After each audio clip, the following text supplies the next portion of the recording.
Standing tall on Baltimore Avenue since 1926 is the Hotel President in Kansas City, Missouri. With over 450 rooms across 15 stories at the time of its inception, it has accommodated both locals and travellers alike for the last century, providing shelter and service to thousands of visitors from all different walks of life.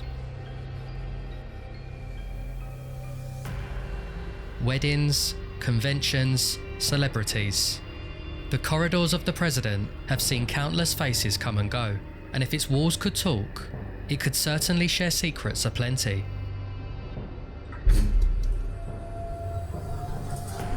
Yet, there is one story that even the grand halls of this building cannot fully explain.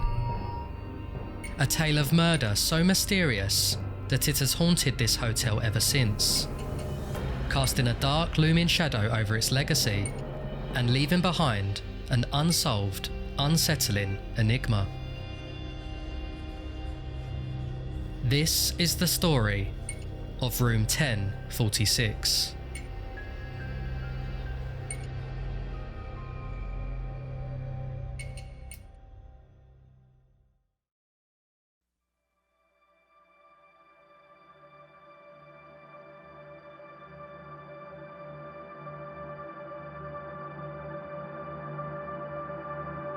On the afternoon of the 2nd of January 1935, a man going by the name of Roland T. Owen checked in to the President, requesting specifically for an interior room several floors up, facing away from the street outside. He provided a Los Angeles home address to the front desk and paid for a single night's stay. Hotel staff later described him as looking early 20s with brown hair, a cauliflower ear, and a horizontal scar on the side of his scalp. He was well dressed with a dark overcoat, yet had no luggage or extra clothes with him, leading to the assumption that he was only planning to use the room for the day. After paying the clerk and receiving the key to room 1046, Randolph Probst, a bellboy at the President, accompanied Owen in the elevator, taking him up to the 10th floor. Owen told Probst that he had spent the previous night at the nearby Muehlebach Hotel, but found their room rates too high, so decided to instead stay at the President. It's unclear why Owen had no change of clothes or belongings with him if he had already stayed more than one night in the city, and small oddities like this would become a frequent occurrence in this case. Probst helped Owen into his room and observed him take out 3 items from his coat pocket and place them onto the bathroom sink: a hairbrush, a comb, and some toothpaste. They both then left the room, locked the door, and parted ways, with Owen leaving the building entirely. The unusual thing about the rooms at the President was that the locks on the doors could only be adjusted from the outside, meaning that guests were likely sleeping with their rooms unlocked, since it couldn't be secured from the inside. Whether this was an outdated system or a choice by the hotel at the time remains unclear, yet the lack of security would be unthinkable in today's world. Later that day, Mary Soptic, one of the hotel's maids, was doing her rounds cleaning the rooms when she walked into 1046 and found Owen sitting in the dark. Not realising it was occupied, she apologised and began to leave, but he insisted she go ahead and clean the room with him present. As she did so, she noticed the curtains were drawn, with one faintly dim lamp illuminating the room. After a few minutes, Owen stood up to put on his coat, brushed his hair, and told Soptic to leave the room unlocked once finished, as he was expecting friends to arrive later. He then left the room, with Soptic doing so moments later, leaving it unlocked as requested. A few hours later, at around 4 p.m, Soptic was going room to room to replace fresh towels, and eventually made it back to 1046. Opening the door revealed a pitch-black room, with only the light from the corridor outside extinguishing the darkness. Upon entering, she faintly noticed Owen lying in the middle of the bed, fully clothed, presumably asleep, and possibly drunk. On the table, a note scribbled down simply said, "Don, I will be back in 15 minutes. Wait." Soptic quickly replaced the towels and left, leaving the door unlocked once more.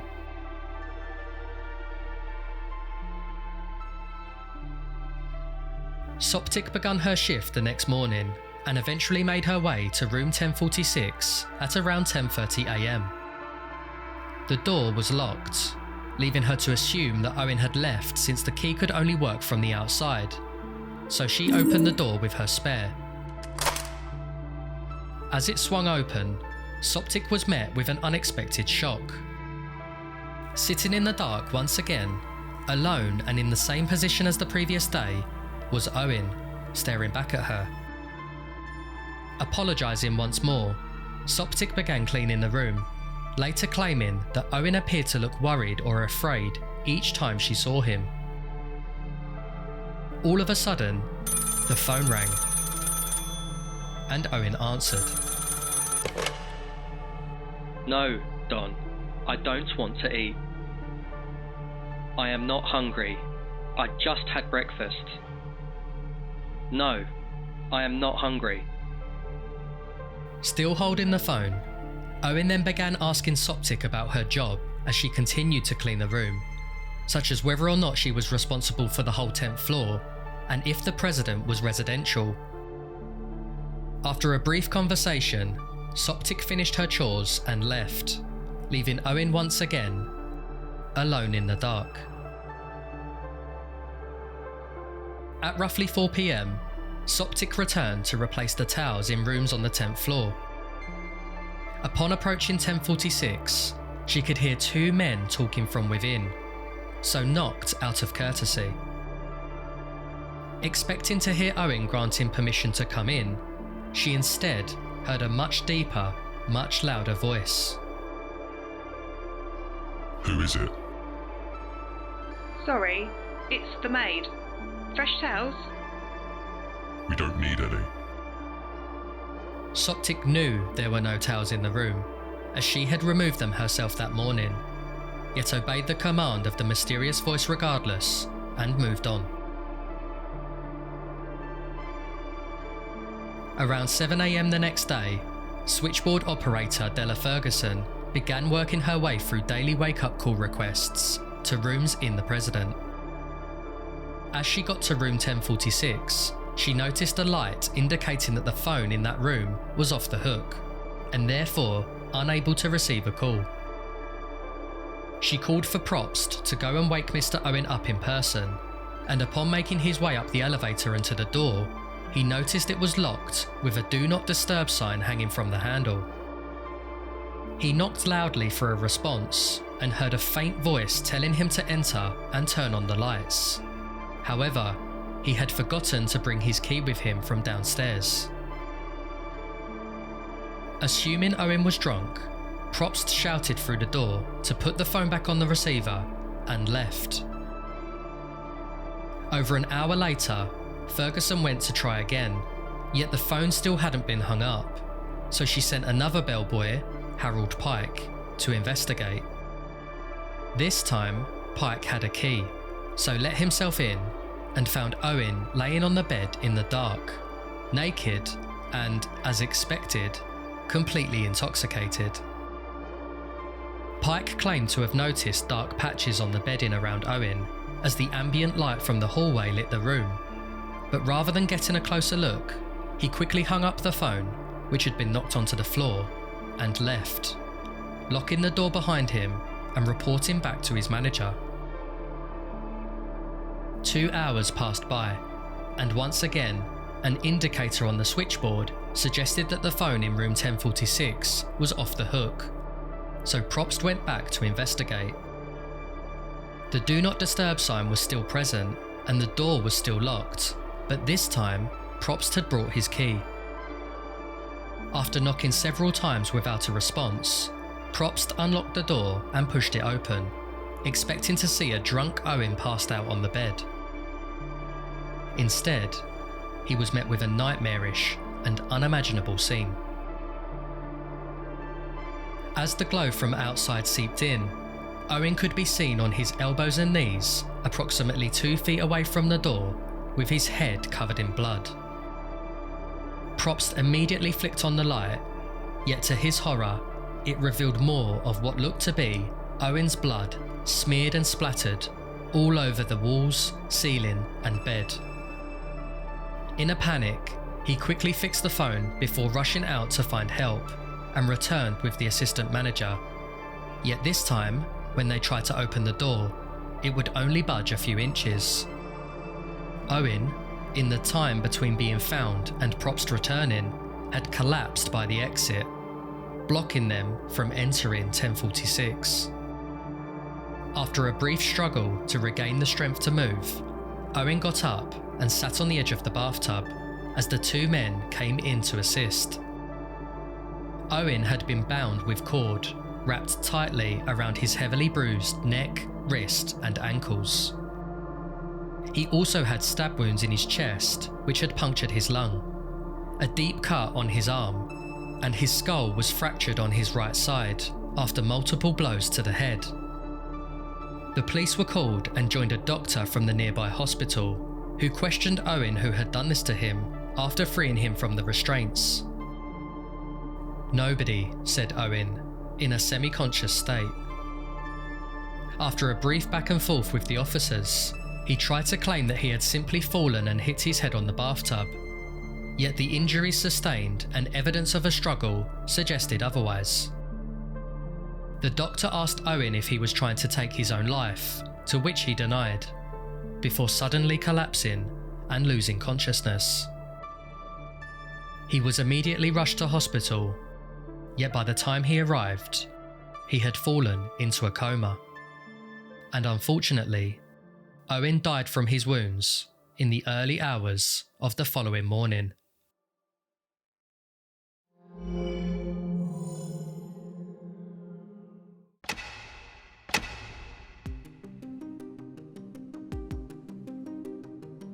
Detectives believed without doubt that this case was considered a homicide.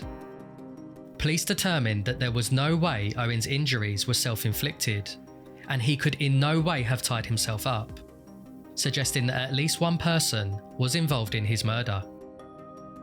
The wounds were estimated to have been inflicted between the hours of 4 and 5 a.m. that day, after analysing the moisture levels of the bloodstains on the walls. This ruled out the 2 bellboys being involved in the murder at the times they went to check on Owen. But of course, it doesn't mean they weren't able to commit the murder prior to their visits. There were no clothes other than the ones Owen was wearing, no formal identification, and no idea who may have known him.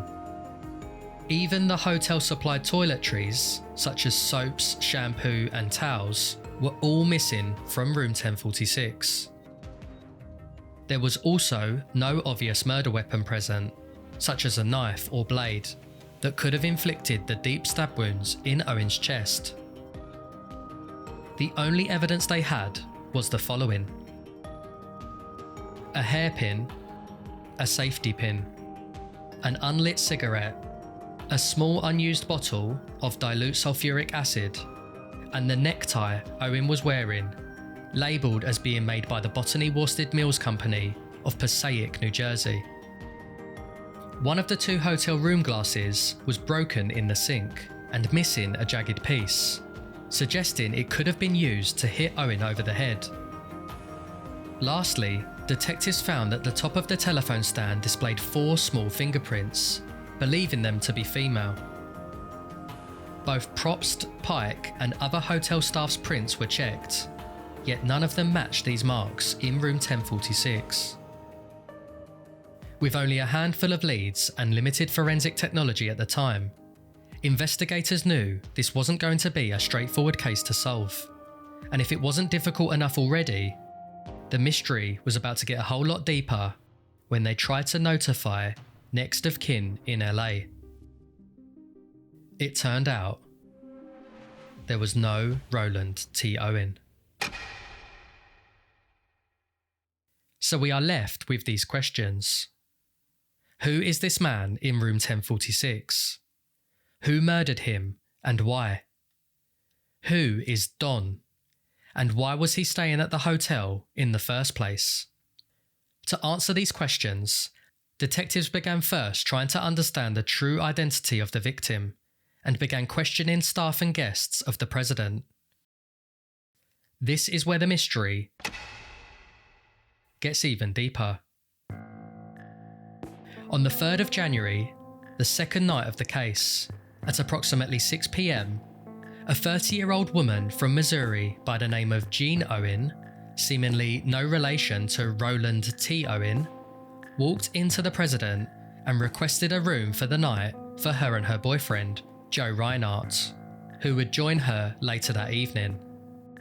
The clerk handed her the key to room 1048, directly next door to room 1046, and she made her way up the elevator.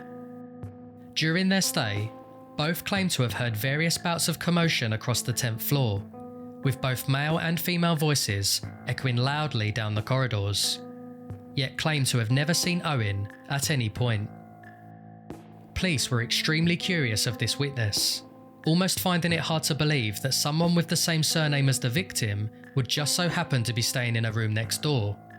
Yet no further evidence linked her to the case, with investigators eventually disregarding her and her partner as potential suspects.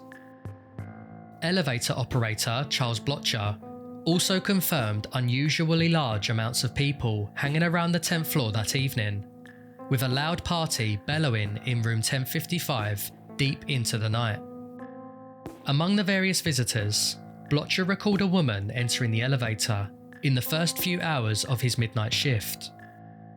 Blocher, along with many of the staff at the President, assumed her to be a Lady of the Night due to her having a reputation of regularly visiting male guests who lodged at the President over the years. Blocher took her to the 10th floor upon her request and made his way back down to the lobby. Yet within 5 minutes, he was summoned back up and once again greeted by the same woman. She told Blocher that she was due to meet her client, who she had already seen on previous occasions, in room 1046. She suggested that perhaps her client was instead in room 1024, since that was the only one with the light on, and so decided to stay on the floor whilst Blocher once again descended. 30 minutes later, Blocher would be summoned once again to the 10th floor, where he would yet again encounter this woman, this time wanting to go down to the lobby. She would return with another man later that evening and make her way with him to the 9th floor. Blocher described this man as being around 5'6", slender, wearing a light brown overcoat, a brown hat, and brown shoes. The woman would later descend from the 9th at 4:15 a.m, before eventually leaving the President, with the man following suit around 15 minutes later. It's unclear whether or not this woman had anything to do with the case, or if she even knew the victim at all, as there are no records of her being traced after the incident. The only possible link is that she was supposedly meeting a man in 1046, which can only be presumed to be Owen. But with her struggling to find him that night, it's also possible that he wasn't who she was looking for. As for the man she took up to the 9th floor, it's possible he was just a client who had paid for her services that night, but there's every possibility that he too is linked to the case. There is also another reason why Owen may not have been this woman's client that night, as there is a chance that Owen wasn't at the hotel at all.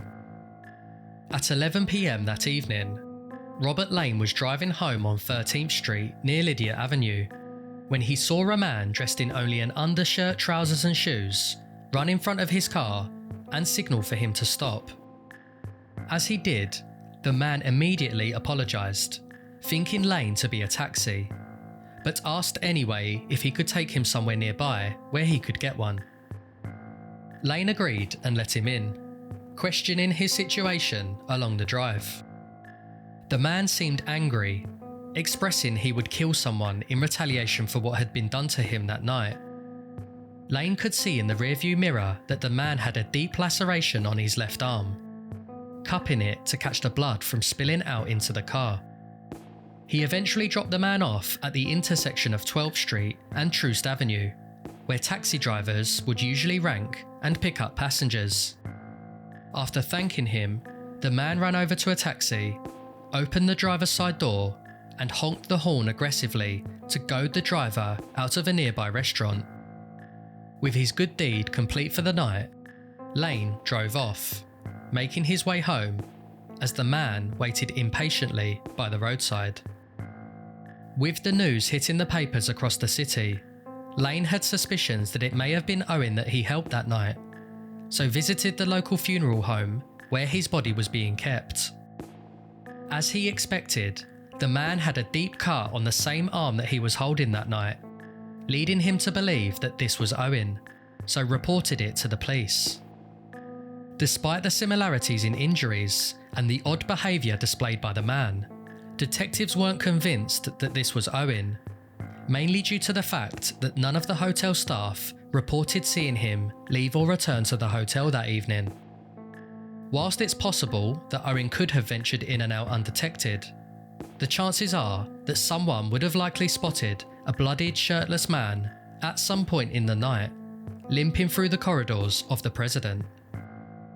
However, other witnesses and reports that came forward confirmed that they had seen Owen in liquor stores and venues on 12th Street in the company of two women, so there's every possibility that it was Owen that he encountered that night. The identities of these two women, however, remains unknown. Probst recalled the conversation with Owen about the rates at the Muehlebach being too high, so police conferred with hotel staff to find more clues.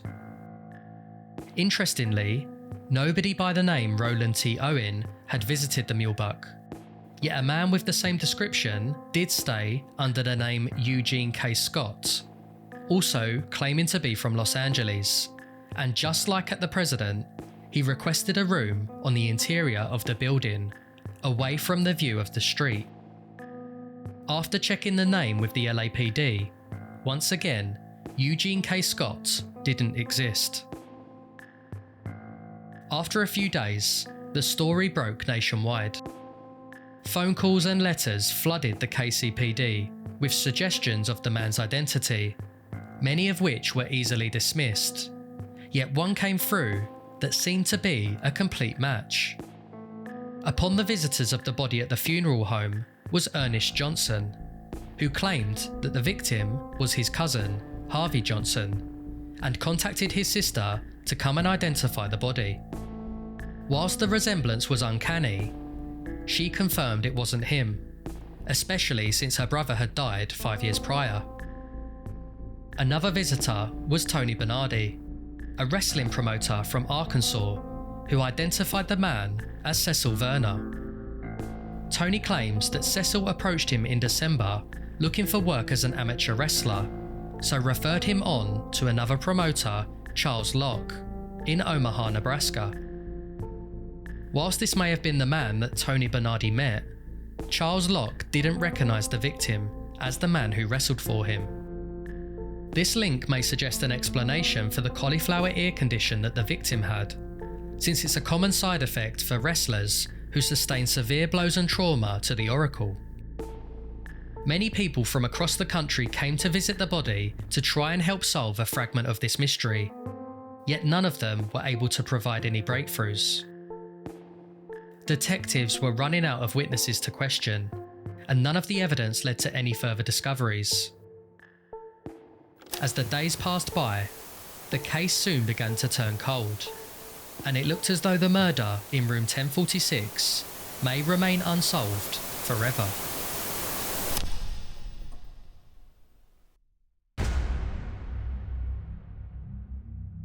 On the 3rd of March, it was announced by the funeral home that the body of the man in 1046 would be buried at a local potter's field the following day, to allow anyone who wished to attend to pay respects.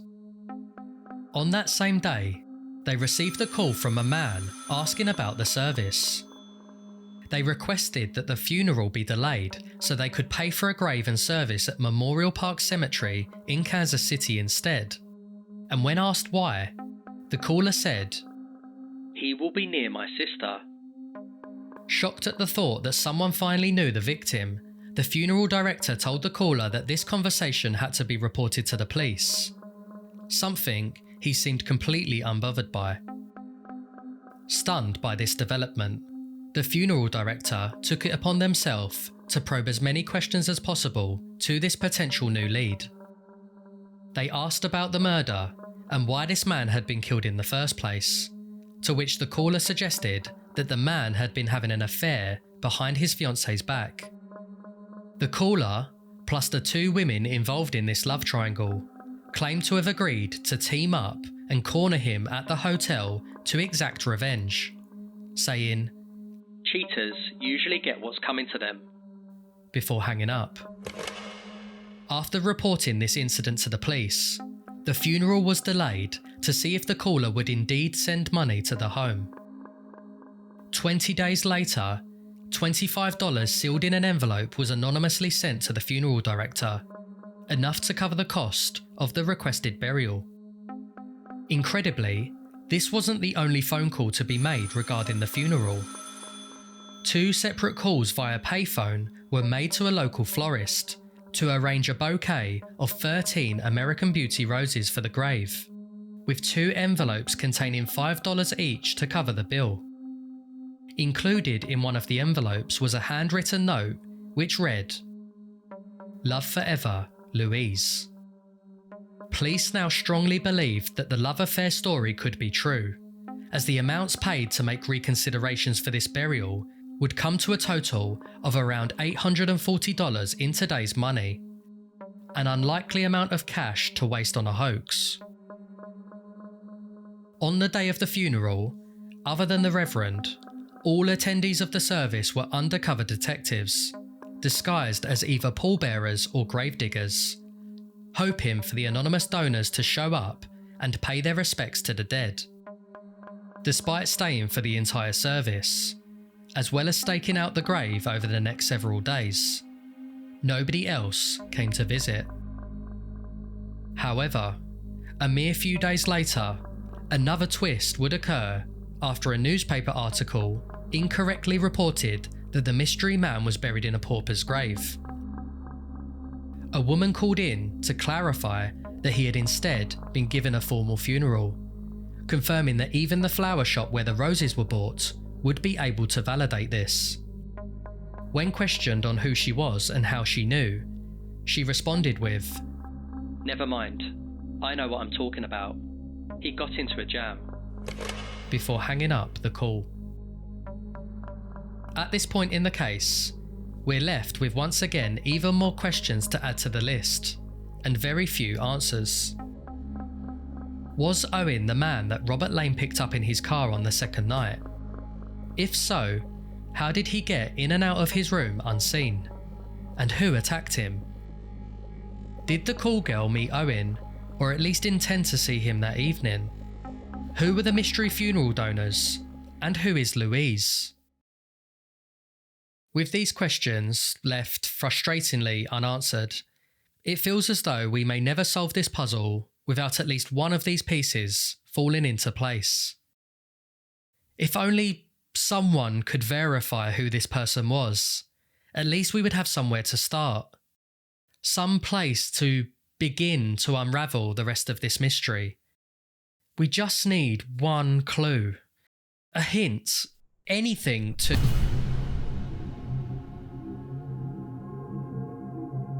In the month of May that year, the American Weekly magazine dedicated a large portion of its edition retelling the story, titled The Mystery of Room Number 1046. Sharing the various aspects of the murder, it also included a photograph they had somehow obtained of the victim lying on the coroner's table. A year and a half after this was published, in late 1936, a woman from Birmingham, Alabama, came across the article and thought she recognised the image of the man, who she had not seen for over 2 years. She believed it looked like her friend's son, so stopped by to visit and showed her the magazine. Ruby Ogletree reluctantly turned the pages of the publication to reveal every mother's worst fear. Her son, who she hadn't heard from for over a year, was the man who was murdered in room 1046. After almost 2 long, agonizing years, the world finally had the first piece to this curious, complex, and cryptic enigma. At last, a breakthrough in the case, and the name of the man whose identity had haunted the hotel was now finally known. That man's name was Artemus Ogletree. In April of 1934, Artemus Ogletree left his hometown to hitchhike to California and had regularly kept in touch with his mother via mail. Ruby was able to confirm for certain that this man was her son, as the unique scar on his scalp was the result of an accidental burn from hot grease when he was a child. She was also able to confirm that he was actually only 17 years old, despite looking older to others who had met him in Kansas City. Whilst the identification helped solve a significant question in this case, it would ultimately lead to another that was much more sinister. You see, despite being murdered in January 1935, Ruby still received post from Artemus in the months after his death. The first of these was sent from Chicago and was received in early 1935. Ruby had already been suspicious of this note as it had been typewritten rather than by hand, and as far as she was aware, her son didn't know how to use a typewriter. The language also felt very different than the previous ones she had received, speaking with words that he wasn't accustomed to using, giving her more reason at the time to believe it may not have been him who was writing to her. Another letter from New York suggested he was travelling to Europe, followed by another saying his ship had sailed that day. Even stranger still, Ruby received a phone call in August from a man in Memphis, Tennessee, who expressed his gratitude for her son saving his life in a fight. He claimed that Artemus was now married and living in Cairo, Egypt, and that he wouldn't be writing to his mother anymore due to losing one of his thumbs in a scrap. Ruby managed to get the caller's name and gave it to the police, but that name has never been made public knowledge. The reason for these hoax letters and calls was likely an effort by the suspect to prevent Ruby from ever finding out about her son's recent murder. If Ruby believed that Artemus was alive and well, living away in a far distant land with her family, she may never look deeply into the case in room 1046, or even make the connection that the mysterious man could be her son. Also, quick aside, but somewhat remarkably, the name Artemus Ogletree is an anagram of a gruesome letter. Completely coincidental, yet fascinating and quite spooky in the context of this story. Ruby worked with the Kansas City Police to try and piece together more information that could help with their case, and was able to confirm that Artemus had stayed in not only the President and the Muehlebach, but also the St. Regis Hotel on Linwood Boulevard. Located around a 15-minute drive away from the President, police discovered that he had stayed at the St. Regis around the same time and had shared a room with another man.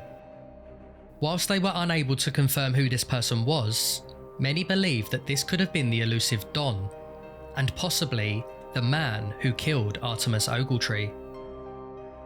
In fact, in 1937, a few years on from the events in Kansas City, this mysterious Don may have actually been found when a man named Joseph Martin was arrested for murder in New York.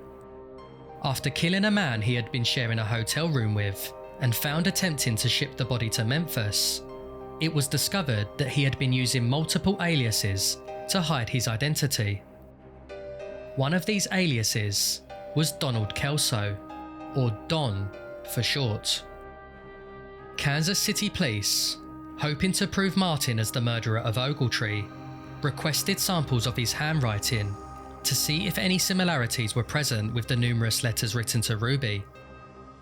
Remarkably, the two seemed to be a match. Yet for some reason, after further investigation, no charges were filed against him for the murder.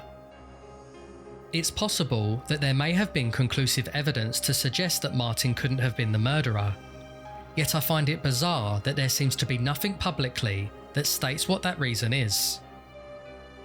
Not only do we now have a man convicted of murdering someone else in similar circumstances, using the same name and with matching handwriting to the phony letters, but he was also attempting to transfer the body to Memphis, the same place where Ruby had received the mysterious phone call about her son's whereabouts.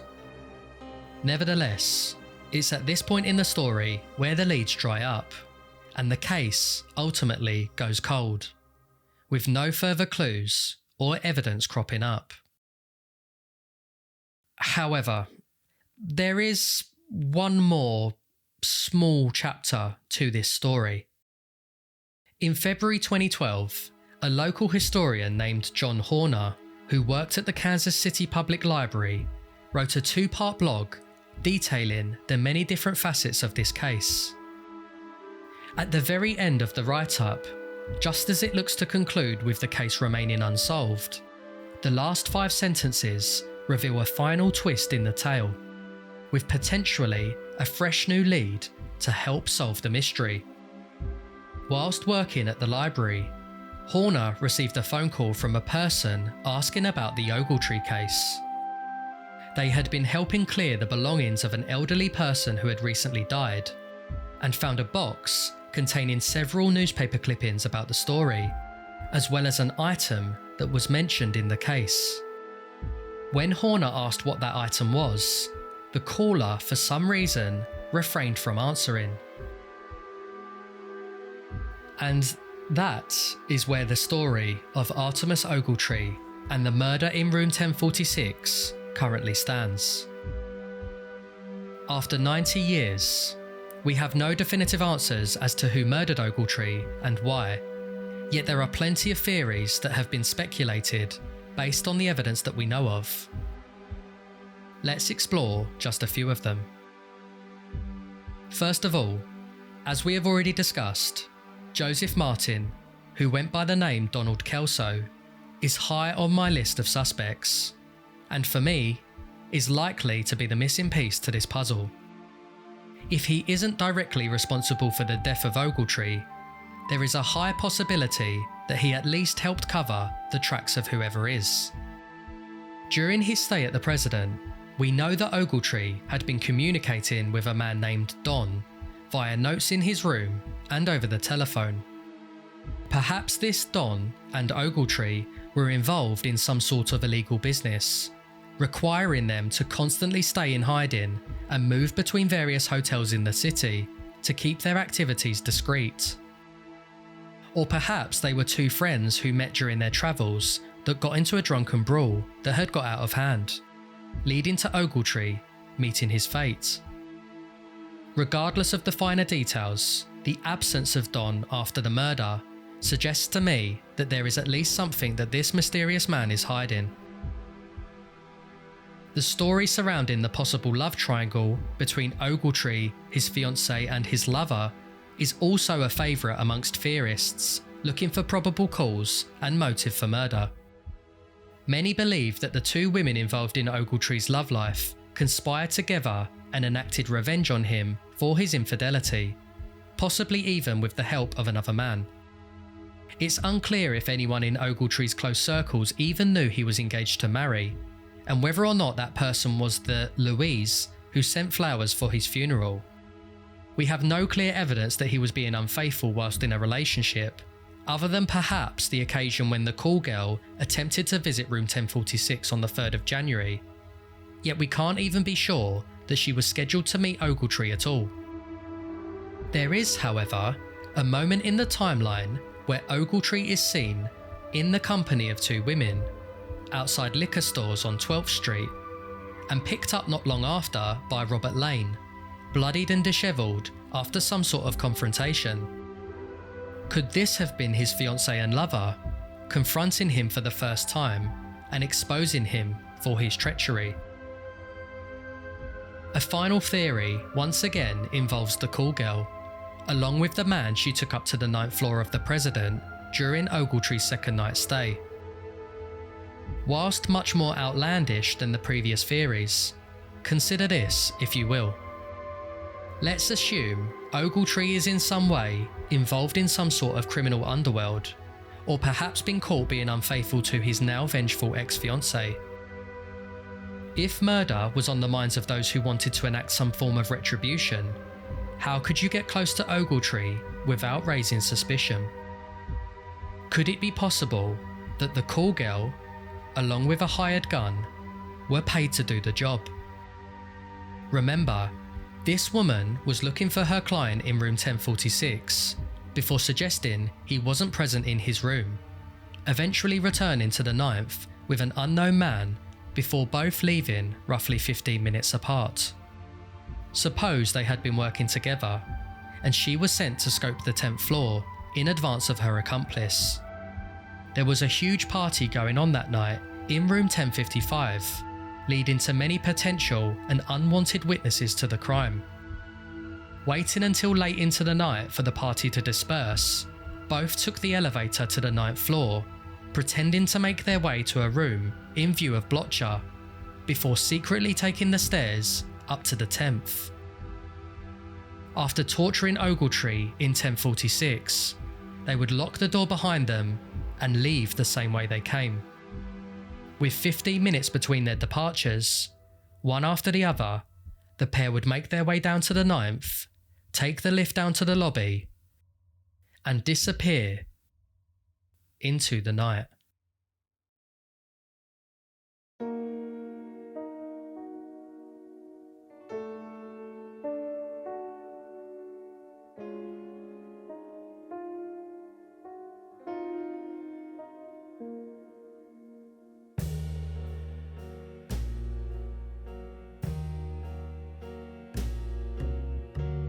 Of course, we can never truly know what happened in room 1046, and despite all the possible suspects, evidence and leads, half-baked theories on Ogletree's fate is all we have left to ponder.